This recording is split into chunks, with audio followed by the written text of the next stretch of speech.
Assalamualaikum warahmatullahi wabarakatuh. Salam guru penggerak. Tergerak, bergerak, menggerakkan. Perkenalkan, nama saya Rudi Setiawan, SPD, CGP Angkatan ke-9. Saya berasal dari SDN Rancanilem, Ranca Ekek. Pada kesempatan kali ini saya akan mencoba memaparkan tugas koneksi antar materi, kesimpulan dan refleksi modul 1.1. Pertanyaan pemantik dalam membuat kesimpulan dan refleksi terhadap pemikiran-pemikiran Ki Hajar Dewantara. Yang pertama, apa yang saya percaya tentang murid dan pembelajaran di kelas sebelum saya mempelajari modul 1.1. Kedua, apa yang merubah dari pemikiran atau perilaku saya setelah mempelajari modul ini. Ketiga, apa yang dapat segera saya terapkan lebih baik agar kelas saya mencerminkan pemikiran Ki Hajar Dewantara. Apa yang saya percaya tentang murid dan pembelajaran di kelas sebelum saya mempelajari modul 1.1. Yang pertama, guru mendominasi pembelajaran. Yang kedua, pembelajaran terfokus pada ketercapaian materi dan KKM, atau bisa dikatakan lebih mengutamakan aspek kognitif anak.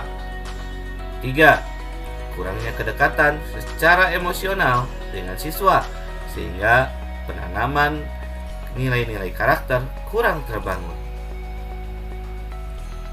Keempat, suasana kelas yang tertib, disiplin, dan anak paham adalah fokus utama saya. Kelima, kurang memahami karakteristik siswa pasif, dan motivasi belajar siswa rendah.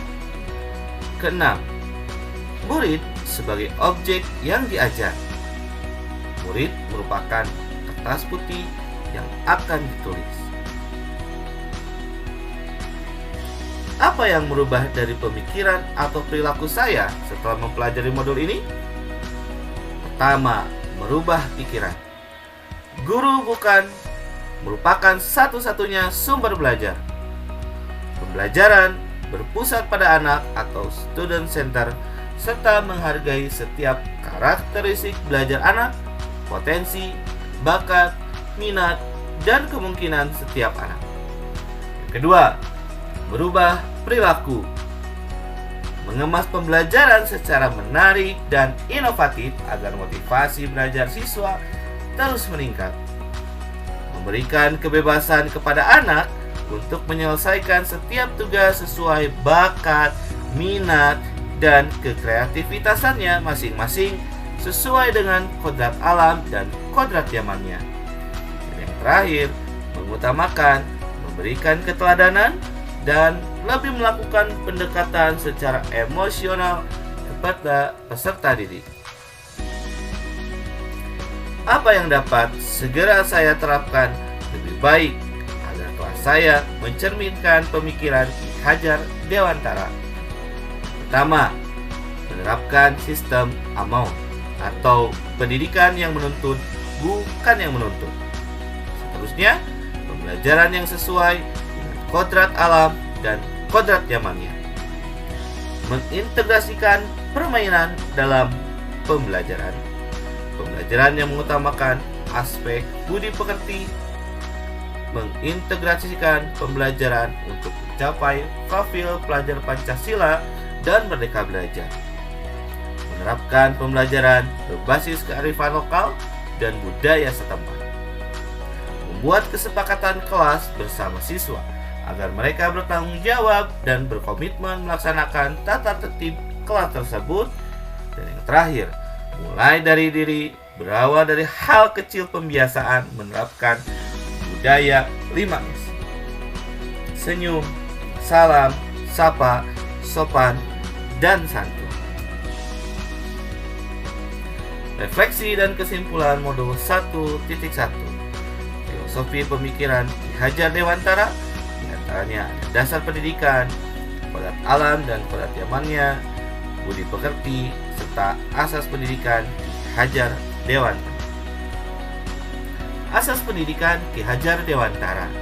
Pendidikan yaitu menuntun terhadap segala kekuatan kodrat yang dimiliki anak, agar ia mampu mencapai keselamatan dan kebahagiaan setinggi-tingginya, baik secara seorang manusia maupun sebagai anggota masyarakat. Sementara itu, pengajaran bagian dari pendidikan, yaitu proses pendidikan dalam memberi ilmu atau faedah untuk kecakapan hidup anak secara lahir dan batin. Menurut pandangan Ki Hajar Dewantara, pendidikan dan pengajaran merupakan usaha persiapan dan persediaan untuk segala kepentingan hidup manusia, baik dalam hidup bermasyarakat maupun hidup berbudaya dalam arti yang seluas-luasnya. Dasar-dasar pendidikan. Pendidikan hanya dapat menuntun tumbuh atau hidupnya kekuatan kodrat yang ada pada anak-anak, agar dapat memperbaiki lakunya, bukan dasarnya hidup dalam tumbuhnya kekuatan kodrat anak.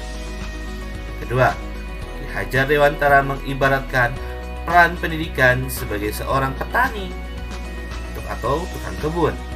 Seorang petani dalam hakikatnya sama kewajibannya dengan seorang pendidik yang menanam jagung, misalnya, hanya dapat menuntun tumbuhnya jagung, dapat memperbaiki kondisi tanah, memelihara tanaman jagung, memberikan pupuk-pupuk dan air, membasmi ulat-ulat atau jamur yang mengganggu hidup tanaman padi, dan lainnya.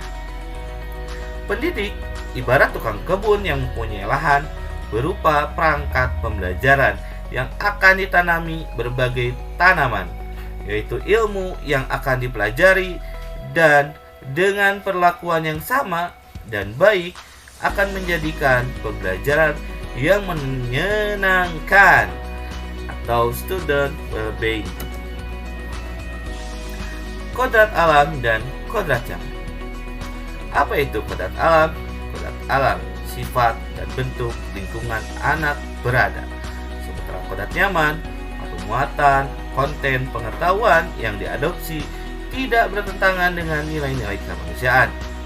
Ki Hajar Dewantara menegaskan, didiklah anak-anak sesuai dengan tuntunan alam dan zamannya sendiri. Budi pekerti. Budi pekerti, budi itu cipta, rasa, karsa. Sementara pekerti itu tenaga. Dan budi pekerti harus ada olah rasa, menghaluskan perasaan, olah karsa, memperkuat kemauan, olahraga, menyehatkan jasmani, dan tidak lupa ada olah cipta, menajamkan pikiran. Pendidikan dan kependidikan. Memandang anak dengan hormat, bebas dari segala ikatan, dengan suci mendekati anak, tidak untuk meminta sesuatu hak, namun untuk berhamba pada sang anak. Pendidikan membahagiakan anak, memberi kesempatan kepada anak menggali potensi. Pendidikan adalah tempat persemaian benih-benih kebudayaan dalam masyarakat. Ki Hajar Dewantara berkeyakinan bahwa untuk menciptakan manusia Indonesia yang beradab, maka pendidikan adalah salah satu kunci utama untuk mencapainya. Pembelajaran abad 21 dan profil Pancasila. Profil Pancasila yaitu gotong royong, kreatif, bernalar kritis, mandiri, beriman, bertakwa kepada Tuhan yang Maha Esa, serta berakhlak mulia, dan yang terakhir berkebinekaan global. Sementara pembelajaran abad 21 harus ada dalam siswa, yaitu kolaboratif, kritis, efektif, komunikasi, kreatif, serta inovatif. Pembelajaran abad 21 dan profil pelajar Pancasila merupakan pemahaman dari Ki Hajar Dewantara. Apa itu prinsip Trikon? kontinuitas, konvergensi, konsentris. Kontinuitas artinya pengembangan dilakukan harus berkesinambungan, dilakukan secara terus-menerus dengan perencanaan yang baik. Konvergensi artinya pengembangan yang dilakukan dapat mengambil dari berbagai sumber dari luar. Sementara konsentris artinya pengembangan dilakukan harus tetap berdasarkan kepribadian kita. Terima kasih atas perhatiannya. Mohon maaf atas segala kekurangannya. Wassalamualaikum warahmatullahi wabarakatuh.